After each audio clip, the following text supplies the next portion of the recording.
Happy Friday, everybody. We have a few different articles today. Not a whole lot of big news in real estate, but they are significant, the few that I do have. Welcome everyone to Real Estate Daily. My name is Troy, and every day we go over the latest news in real estate, housing, and the mortgage market. Now, before we start, hit that like button and hit that subscribe button. It really helps us out. We're getting our team growing here, and I want to give you the best 5 minutes in real estate on a daily basis. Let's jump into it. CNBC came out today and said 1 in 5 home sellers is now dropping their asking price as housing market cools. Well, we already know that there's 1 in X was dropping it a year ago because they way overpriced the property. We've seen people like just kind of front run the industry or the valuations. So we know that now for the last 3 years we've seen people drop prices. But we know that this price drop is because that the market had slowed in the July / a little bit of August, in the respect that in certain parts of the country that there's not, the home sales aren't there because of the rising inflation as well as rising rates. Here in Southern California, I don't see 20% of people lowering prices. You know, I do see that some of the agents out there have techniques in which, I hate to say this, they will put a big price on their property. They'll turn around and a day later, so the first day on the market, they put it at, let's say, $550, and the day later they put it at $519. What that does is it looks like that they were gonna get a lot of people thinking, oh, they're lowering the price, they're motivated. So it's a technique that some agents use. I'm not in that realm of that's a strategy. So because of that, I think that some of these numbers are skewed. But ultimately, the bottom line is there's a few things on here that really stand out to me. It says key points, and I like to know the key points here because you know the headline sometimes isn't the same. The first key point says homes in August sat on the market on average 5 days longer than they did a year ago. 5 days longer? Wow, that's called a housing recession. Ridiculous. That's no time at all that they sat on the market for 12 months later when interest rates are 2.5% higher. That just shows you right now that homes are, there's not enough homes on the market, number one, and number two, that the homes that are on the market are selling. Next article.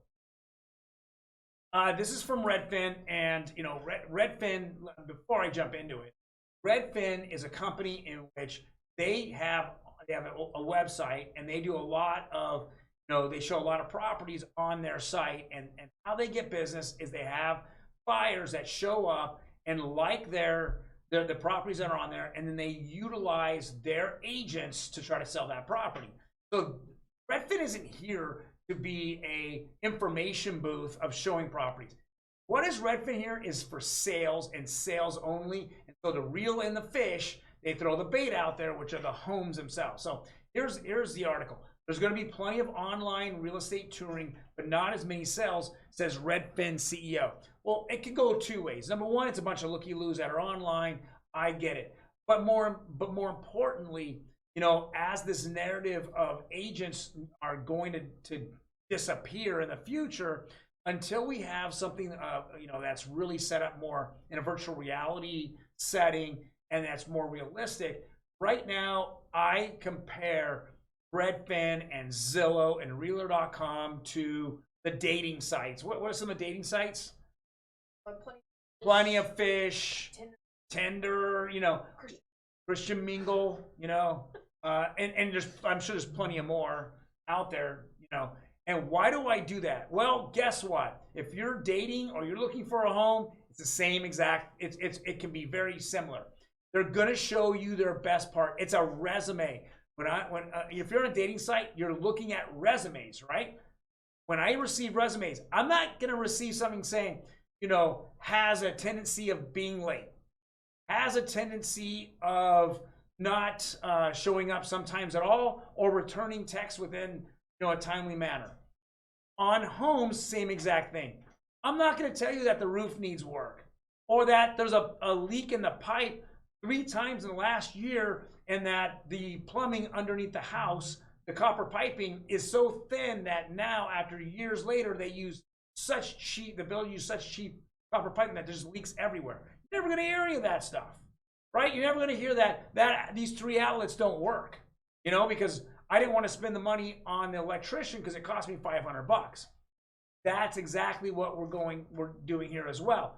That's why Zillow, has been hurting. That's why Redfin and all these iPod, they went from being the information booth to then utilizing that to sell buyers, to then buying iBuyers is buying houses and flipping them.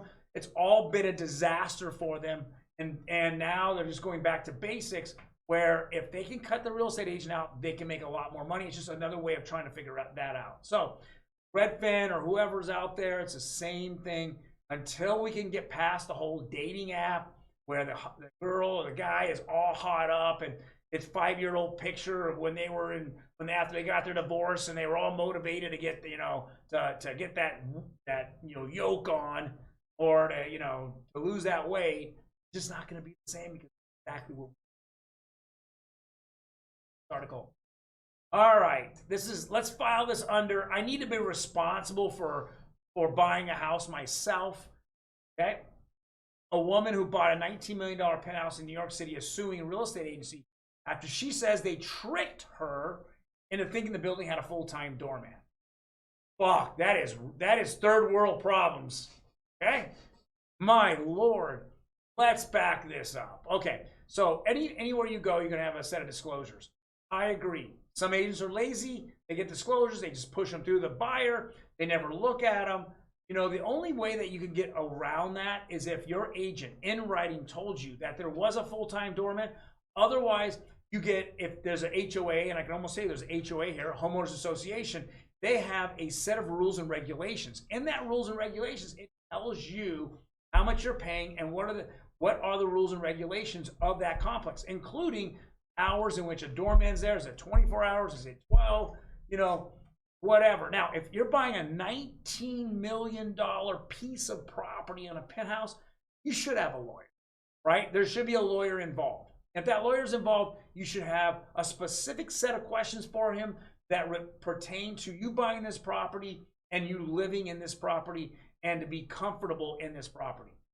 If you want to sue the agent, I get it. If the agent had said, yes, there's a 24-hour doorman, and there wasn't, absolutely sue them. But you got to have it in writing, because every agent's going to do the denial. He said, she said, conversation.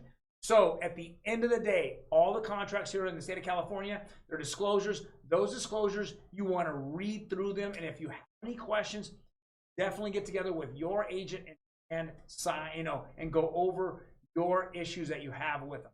All right, guys, that is my tip of the day. I filed it under that file of you got to take responsibility sometimes for your actions. Let's go on to what is not good. And what is not good is interest rates. 30-year conforming went up 10 basis points to 5.9. I think the market is finally realizing the Fed is serious, as they didn't take the Fed serious now for the last 45 days. Now the Fed is serious, and they're taking it serious. Everyone who said that the interest rates were already, worked into the Fed's numbers, was wrong, and now we're seeing these rates go up. The Fed has said on multiple occasions that they have to cause pain. There's going to be more pain in the market. There isn't pain until you see unemployment go up, which today it went up slightly, but there's so many jobs that are open, it's ridiculous. I think it's just, that's a whole nother story. But collateral damage. I looked at my credit card payments yesterday. In fact, I looked at my credit cards. I'm going to tell you the truth. I have 3 credit cards. I'm not telling you the truth, but I'm going to tell you me. I have 3 credit cards.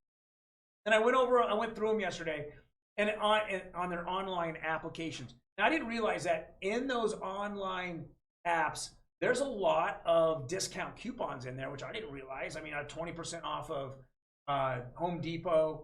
There was all kinds of stuff. I'm like, holy crap, they're offering all this.